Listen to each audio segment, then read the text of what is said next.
Okay, welcome guys. So before I fly off, I thought I'd give you my veteran rank 10 build for Templar, tank, archer, sword and board, heavy armor, medium armor, light armor kind of build. So how this is going to work, I'll show you the two different builds. There's one build for normal running around and there's a second build for dungeons. The second build is not much different, it's just what you need to be if you're tanking in a dungeon. So first off the bat, we'll go into my items. This is for the normal running around. So I just thought I'd make all my Vet 10 gear. I've only got the Torgs pack. I've got everything in the Torgs pack just because that gives me an extra 300 armor. So it's kind of handy when things are getting damaged and reduced. It kind of keeps your armor rating topped up. Plus it compensates for the light armor that you're going to be wearing. Right, so my enchants, the traits I put on them, you can choose what you want, but I think these are the better ones. So as you can see, the main thing is I'm wearing 3 pieces of heavy armor. Yeah, so you get 3 pieces, so you're getting all the benefits of the heavy armor bit. I wear 2 light pieces of armor, so belt and gloves or belt and boots or something like that. And these, I'm trying to put the avoid when you die. I'm trying to have the avoidance of the armor reducing in value, because yeah, it's all well and good doing stuff to it, but if it's reducing, it's not very good. So I'm trying to, plus it gets expensive, so I'm just trying to avoid the reduction of the armor decay. And as you can see, pretty good armor all around, so quite high armor. These rings and stuff, usually I just did that for get the achievement, but usually I have the reduced bash. There we go, the reduced cost of the bash. You can wear the ring as well if you want to wear the ring, reducing the cost as well. Reduce the cost of bash, so I'll probably wear that, get rid of that armor and put in that bash. Yeah, so there we go, so a bit of spell resistance, that, and as you can see, yeah, you're still overcharging it and you have a great supply. But as you're looking at it, you notice on my heavy armor I put the health enchants, the light armor I put the magic enchants, and on the medium armor I put the stamina, as well as the shield, that's stamina as well.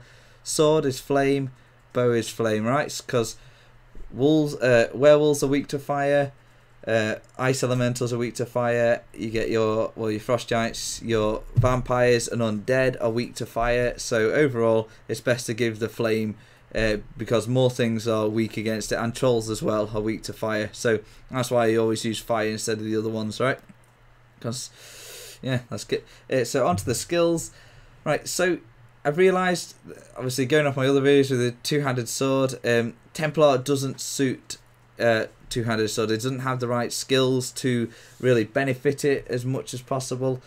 But how it works now, let me quickly change things before you see, right before your eyes, as professional as can be. Right, so as the build with your sword and board, what you do have, you've got your biting jabs for obvious reasons, you've got your ransacked for the taunt and to lower their armor and also boost your armor for that 15 seconds. Well, the taunt's for 15, but yours is boosted for 12 seconds. The absorb magic, right, maxed out. Whenever someone casts a spell at you, you absorb it into health for 115% of what that damages, and that is beyond handy, right? It's so cheap to cast it, right? So it takes 2 seconds and it lasts for 30 seconds. What a great thing to have on you. And I've been fighting, and randomly I'll get healed 700 health because a mage just randomly shot at me. So that's beyond handy, right? Especially big bosses that have mega powerful attacks. Got the radiant aura for obvious reasons, get your health replenning and everything like that. So watch this, I'll cast this. Remember, it's normal 15% with it just on, but 80% once I've actually casted it. So I'll place it on, and now I've got 96 and 57 health. And when that goes back down after the 11 seconds, you'll see how much it just drops down. I think that'll go to about 60. Oh, 72. So you see it's dropped down a fair bit, obviously, but if you're putting more enchantments on or rings on that boost your recovery, that then will end up making that go super loads. Alright, so Breath of Life, this heals you a lot more because you boost it up with your, is this where it's from? Breath of Life, yeah, you boost it up with one of these. I think it's the mending, yeah, it's this, it heals you for more.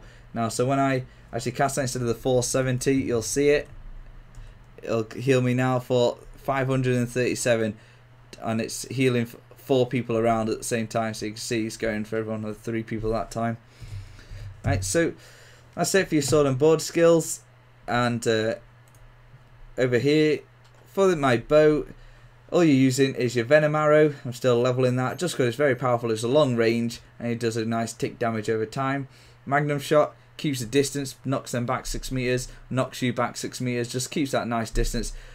Also with the venom arrow, if a target is powering up a spell or doing something, it'll knock them off it. You know, we won't give them a knockback, but it will shake them and it'll stop them actually casting or charging that spell, which I find is pretty handy. You know, that can make or break stuff.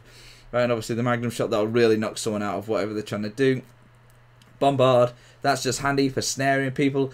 It can immobilize them and snare, and it's got nice damage. It's quite long, 20 meters, but it's got a nice little cone thing, so you can hit multiple targets and you see them all get snared. This again, Radiant Aura, because end of the day, archery takes up stamina, and this is what you need, and the Breath of Life, because it's handy to heal yourself. So nice and simple, the 3 skills there, and quickly swap over the 3 skills there. Always with these, very, very handy.